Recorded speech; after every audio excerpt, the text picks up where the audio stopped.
when someone comes in and they are probably domestic violence perpetrators themselves, what do you do with them to work through their issues and make a difference? Yeah, sure. Thanks, Joe. My role is I'm called a men's worker, and my role is to work with men who use violence against their loved ones, their families. This program that we operate, it's in partnership with one of our great organisations here in WA, Anglicare Western Australia. So it's a partnership between our organisation and Anglicare Western Australia. My role is to provide the men's service as part of this partnership to work with men who use violence.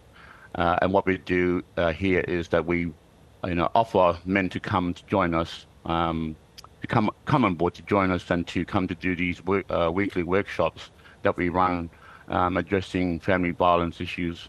And together, we work on strategies and work on techniques on how to get men to lower the use of violence, so that it's not kind of going to from generation to generation, but it's running really well. And can you tell us anything about the techniques that you talk through with these men to get on top of what they've been doing? Yeah, thanks for that. We have the part of the workshops is that when we run them, we have one of our female colleagues from our partnering organisation, Anglicare, from Anglicare, and that's a young lady by the name of Carissa O'Meara. She's a co-facilitator, so she co-facilitates these workshops with me, with the men, and it's a wonderful aspect because the guys in the workshops are able to ask our female co-facilitator questions relating to what they're experiencing at home with their partners. So, in essence, the guys that are asking the questions about what happens in home, and our female co-facilitator, she's able to provide that woman's perspective about why she might become angry or why she might become annoyed as such, so that they get a more understanding from the female aspect. But overall, it's pretty much group therapy. So as a group, co-facilitators with the men, we all talk about family domestic violence in the general sense, even though the sessions are run from week to week and different topics from week to week. But the sessions are run in a group therapy type way, where we're all talking about family domestic violence because we've all experienced family domestic violence in some way, shape, form or another.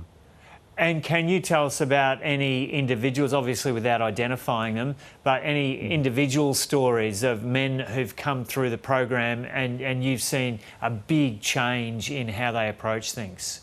We've had a few men now who have come to our workshops, who are users of family violence, and they are, some a couple maybe, will touch on the use of violence when they come to the workshops.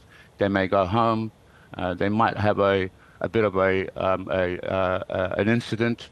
However, they're still continuing to come to these workshops to talk about what they've experienced at home. So the current events that are happening at home, they come to the workshops as well to kind of discuss in a very, very, very sensitive way, but in the most respectful way that they can, with anyone, giving any kind of hinting towards any sort of negativity. But the workshops are run in such a way where these guys are feeling comfortable, because I guess one of the advantages of it is because myself and the co-facilitator, our female co-facilitator, we're all local people, and generally the general sense is that with our workshop participants, the men, we all seem to know, sort of affiliated, or sort of know who is related to who, how people are connected together.